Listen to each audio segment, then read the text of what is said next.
Bonjour tout le monde, dans cette vidéo je vais vous montrer comment utiliser les encres à l'alcool et ici ça sera celle de chez Le Scenté. Il y a donc 5 couleurs plus une blanche mais en fait qui fait transparente et qui va servir à diluer et à flouter. Donc on démarre par appliquer ces couleurs en semi-permanent. Donc là j'ai mis du Le Scenté encore, j'aime beaucoup ces vernis parce qu'ils sont opaques en une seule couche même sur les clientes, donc ça fait gagner un temps fou. Et ensuite on met du top coat mat effet velours, donc ça c'est important, je trouve que ça marche beaucoup mieux avec du top coat mat. Et ensuite une fois que c'est catalysé, on va mettre du coup les couleurs par dessus. Donc en fait c'est assez simple parce qu'il suffit de les mettre n'importe comment comme vous avez vu dans la vidéo. Et ensuite je prends l'encre blanche, donc la transparente, et je vais tapoter pareil n'importe où. De toute façon le mieux pour comprendre comment ça fonctionne c'est de tester pour voir comment réagissent les encres. Il faut faire attention quand on met l'encre blanche à bien essorer le pinceau parce que quand on met une trop grosse goutte vraiment ça étire la couleur partout. J'ai essayé de faire avec du cleaner mais je trouve que les résultats est un peu moins bien, ça marche vraiment mieux avec l'encre blanche spéciale. Et ensuite une fois que vous avez estompé un petit peu, mais vous pouvez rajouter en fait à l'infini, il n'y a aucune règle en fait. On remet un peu de couleur, on remet un peu d'encre, peu importe. Donc là j'aurais pu m'arrêter là par exemple, mais je peux aussi remplir tout l'ongle. Si vous débordez sur le doigt de la cliente, c'est pas du tout grave, ça s'en va très facilement à la fin. Avec de l'alcool, avec du cleaner. Et donc là c'était pour vous montrer, pour estomper les couleurs, en fait on peut mettre un peu des couleurs comme ça un peu partout et ensuite hop j'essuie avec un papier et ça estompe immédiatement les couleurs et ça les rend plus pastel. Une fois que le résultat vous convient, j'ai remis un petit peu de top coat transparent, je mets quelques petites paillettes par dessus, je catalyse et j'applique le top coat final.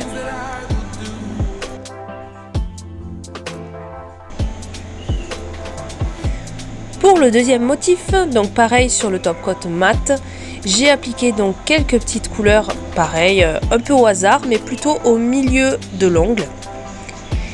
Et ensuite, une fois que j'ai mis toutes mes petites couleurs, je prends encore l'encre blanche et là je vais la mettre plutôt sur les bords des couleurs pour estomper les bords en fait justement.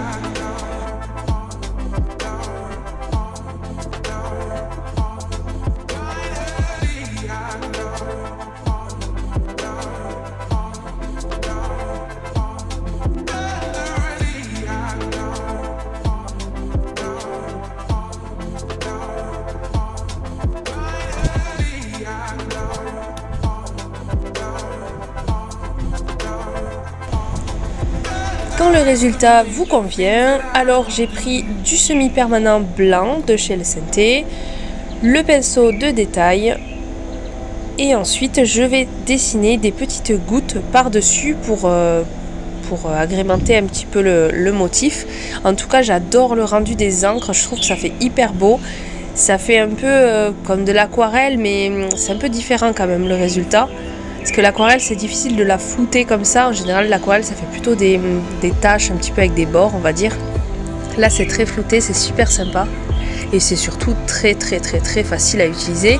Et quand vraiment on a raté totalement son motif, il suffit d'effacer avec du dissolvant, ça marche mieux je trouve qu'avec le cleaner et on recommence.